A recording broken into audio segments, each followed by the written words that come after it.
ほら、急いだ急いだ。アリスがさっきから居間でお待ちかねよ。What is a drawing room? I don't know. She was already outside the door, standing in the chilly corridor. 寝たきりの辛さを知らないだろう、青崎は。You just said you could move. Quit complaining. Grunting and groaning, Soujuuro eventually got to his feet. Yeah, he's got to get warmed up still. His body, heavy and stiff while he was lying down, cried out in pain as he tried to stand and walk. Every step sent shooting pains through his bones. Oof. Despite this, he put on a calm face and made his way towards Aoko. Typically, he was quick to not pay any mind to life's little struggles, but these pains, he needed to force himself to consciously ignore them. In other words, he was displaying false bravado, an uncharacteristic reaction for someone who never suppressed their true feelings. 驚いた。あんた本当にタフね。Oh wow, I thought for sure you'd be crippled. ありがとう。けど心は弱いんだ。参考までに心に留めておくわ。できるだけ優しく扱えるようにね。Guys, the poor baby weak in the feelings. Naturally, her voice was devoid of any true empathy. Yeah. She turned away from the once more dejected Soujuuro and began walking briskly down the corridor.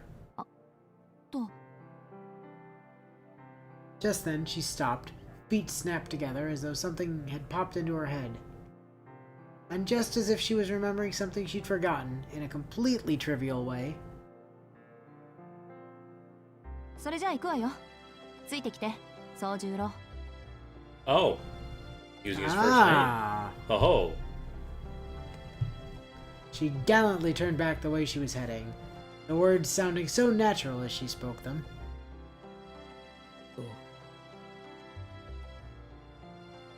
Aoko didn't see the look in Soujuro's eyes as he heard her words. For though she worked in the arcane, the spell Aoko had woven was apparent to everyone but her. After blinking his eyes as if blinded by something, Soujuuro casually nodded and followed behind her.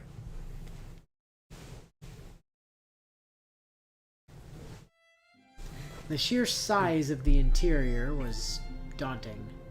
The 3 floors of this mansion contained more rooms than Soujuro's entire apartment building. Jeez. Except their size was excessive. Here, the mansion's rooms seemed too numerous for so few inhabitants, its lavish carpeted halls cold and dreary. The guest room that Soujuuro had been sleeping in was on the 2nd floor of the east wing. The staircase leading down to the 1st floor was at the end of the corridor at the center of the mansion. Winter sunlight beamed through the windows, which only made the empty corridor appear even lonelier.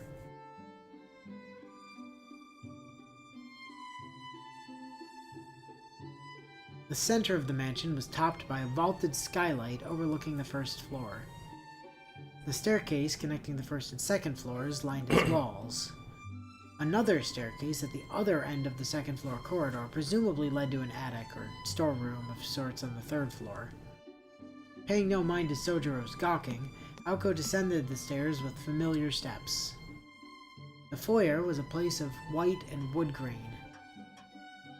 Its hardwood floors shone brightly under the sunlight coming in from the ceiling, and the tall white walls were spotless and brawny? Yeah, not... Like, muscular? I don't know. There was a staircase leading to the 2nd floor. We know you're coming down it.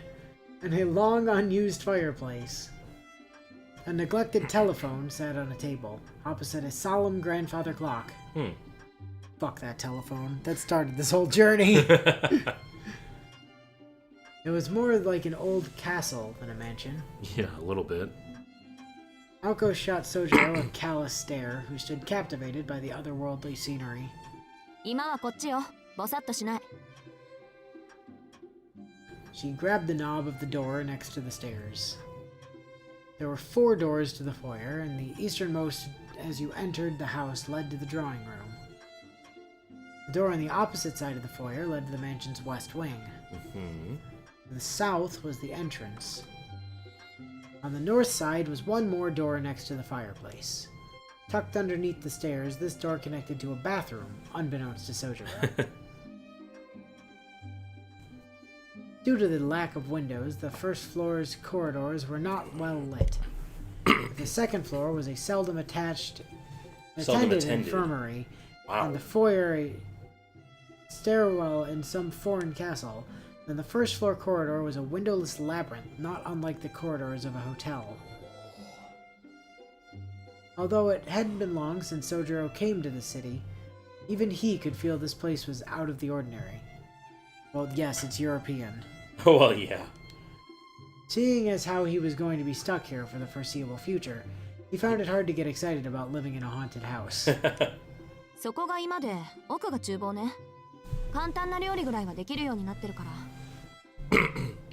But if you want anything fancy, we'll have to order out.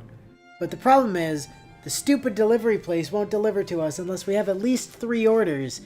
Conveniently, you're going to be living here. That's why! They just want him here so they can keep ordering takeout. All the restaurants in town are going to be They're pissed. going to be so pissed. Where did they get a third person? Yeah. 今の隣にはサンルームがあるんだけど、ここが食卓の代わり。ってそんなの後でいっか。Aoko said, reaching for the door along the dim corridor. However, she paused before turning the knob. She flashed Soujuuro a meaningful glance, which she quickly withdrew. Huh. Then, without further ado, she opened the door. お待たせ。承諾したわよ、あいつ。Also, this is where we keep our TV and our VCR, Oh. she said to Alice as she entered the drawing room. After hesitating for a moment, Soujuuro entered after her. Compared to the corridor, the drawing room was unexpectedly modern. How are they... Okay. How are they getting signal on that TV? This is Cable, antenna, I don't know. This is the 1980s. Like, cable... Well, the wasn't antenna really could be a on thing. the roof, and then they pass the cable down to the TV. I certainly don't see a cable. Well, it would be like on the along the floor, you know? Yeah, but we should be able to see it dropping down behind the TV to the floor. Oh, the TV's against the wall. You can't see what's there. No, it's sitting on a... Table. But I mean... Now, maybe the table does go all the way to the floor. It looks... on the TV from here, it looks like there might be a gap. Oh, But no, I see. On the capture, yeah, it's very clear it goes down to the ground. But certainly not any rabbit ears there. No rabbit ears. So I'm guessing there's a roof antenna. Or maybe it only plays VCR tapes. I don't know. The carpeted floor, leather sofas, and a large 30-inch television were... Excuse me. Oh, that's the other thing. This is the 1980s. There's not a fucking TV that looks like that and is 30 inches in 1980s.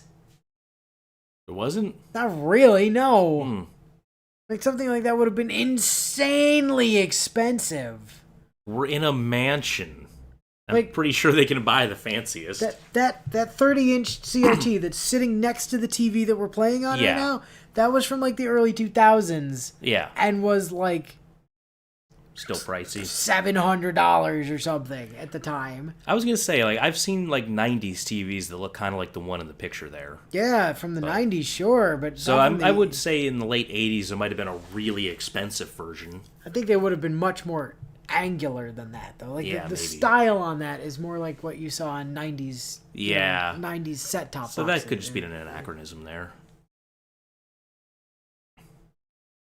In this family-oriented room, a girl far removed from said setting sat quietly on the sofa. Aoko sat on the sofa across from the girl in all black. Hmm. It's got a white collar. I was though. gonna say, like, are you sure about that? This gave Soujuuro 2 seating options. Oh. Next to Aoko or next to Alice. Oh. He picked the third option, on the floor. Yeah, sit on the floor. Yeah. Next to Aoko or next to Alice. I'll stand, thank you. Which option doesn't... Yeah. After about 2 seconds of deliberation, he decided to stand by the wall as neither option appealed. Ouch. Aoko and Alice were facing each other across a coffee table. The clean, perfectly level table somehow added to the austere atmosphere. 当事者も認めたことだし、これで何の問題もないわね、アリス。He said he's cool with being her prisoner. Alice gave one deep nod in response to her non-question. From his position against the wall, they looked as though they were clearing up some niggling grievance. Yeah, resolving the end of an argument, I guess. Soujuuro got the feeling that when the two did not entirely see eye to eye, or that the two did not see eye to eye concerning what to do with him. Yeah, that's not a surprise. 原因も究明しないといけないし。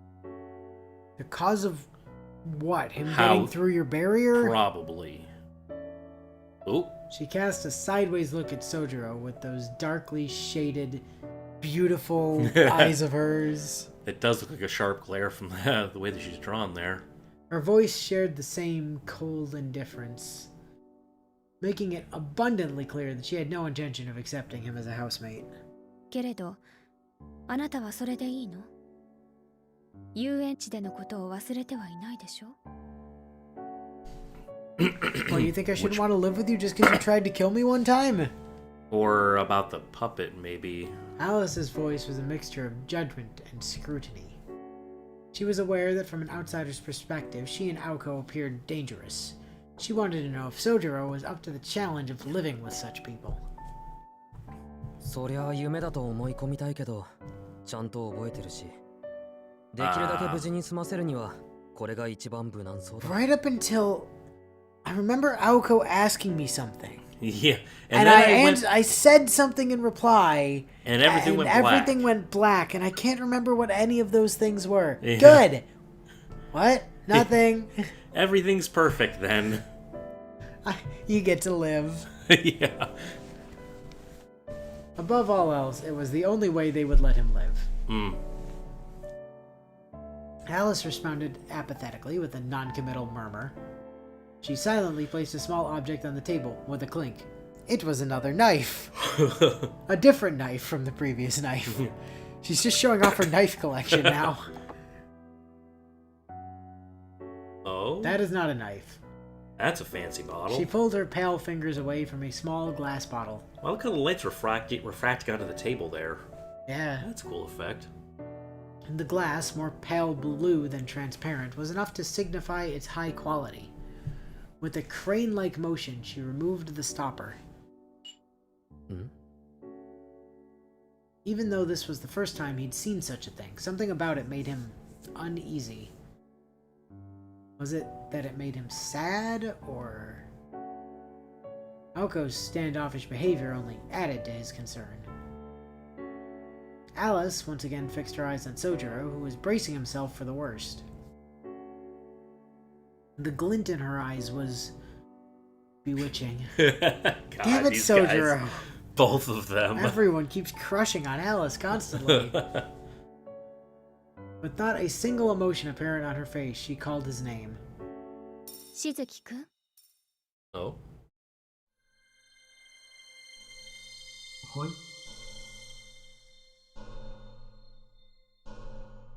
The moment he responded to her whispered call, his surroundings began to transform.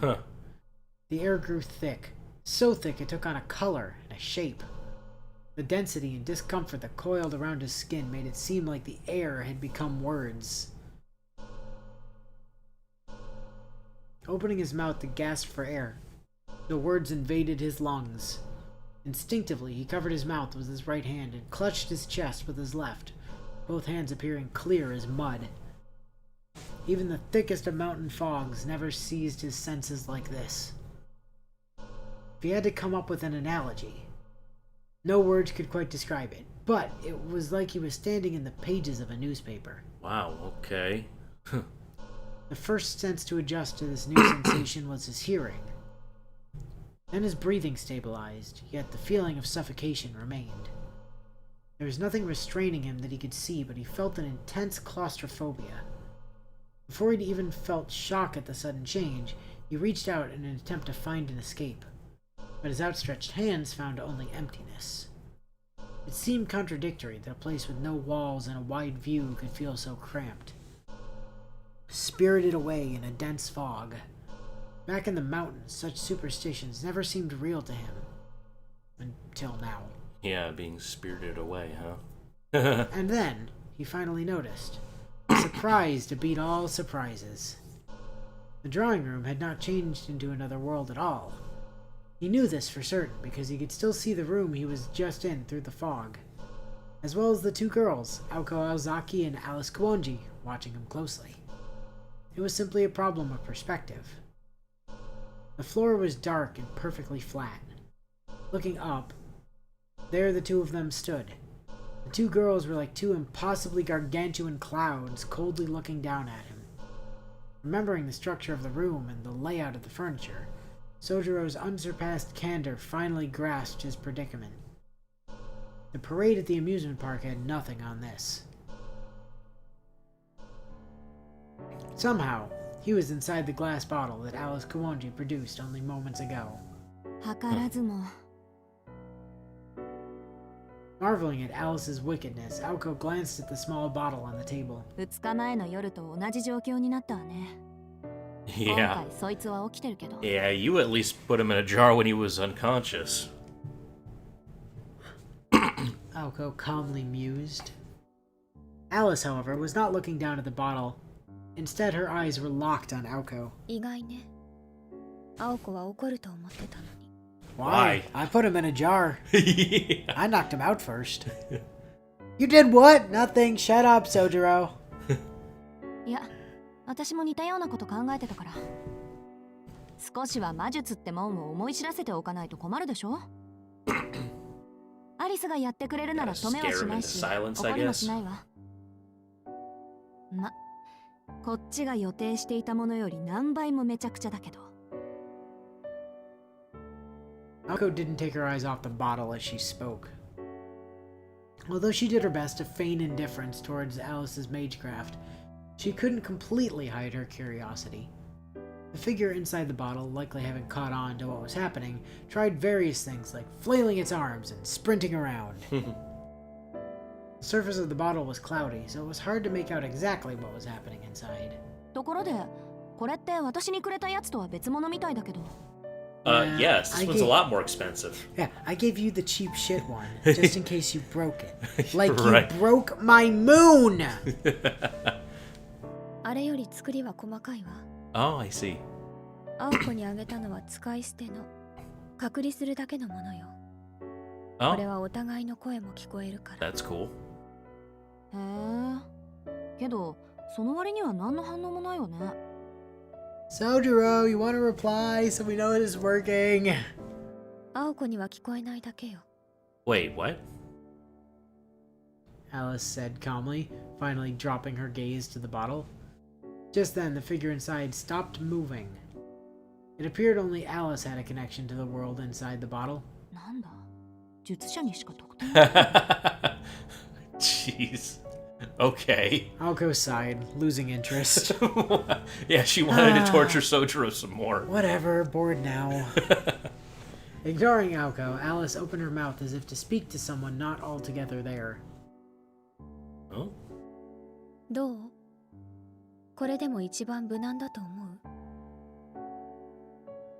The person she was talking to was none other than the one inside the bottle. She was, of course, referring to Soujuuro's earlier comment. She really wanted him to want to leave so that she had an excuse to murder him. It was her way of testing the boy, who implied that living in this mansion seemed safe. いきなり小瓶に閉じ込めて聞き返すあたり、容赦ないというか。この子の洋館への執着も問題よね。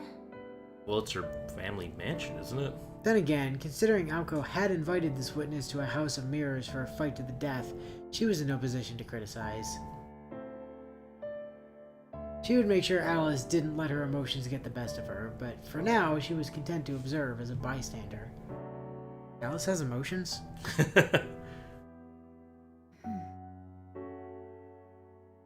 After a moment, Alice's expression changed. She must have gotten an answer to her question. Without any way to tell what the situation was inside the bottle, Aoko had no idea what the answer was, however. Only That Alice's face was the one she'd made when the boy she was talking to said what she wanted to hear. 私が言えることでもないけど。For an instant, she glanced at Aoko. Slightly shaking her head, she reached for the small bottle. ほんと、物好きね、しずきくんは。She said his name with what seemed like a forlorn frown.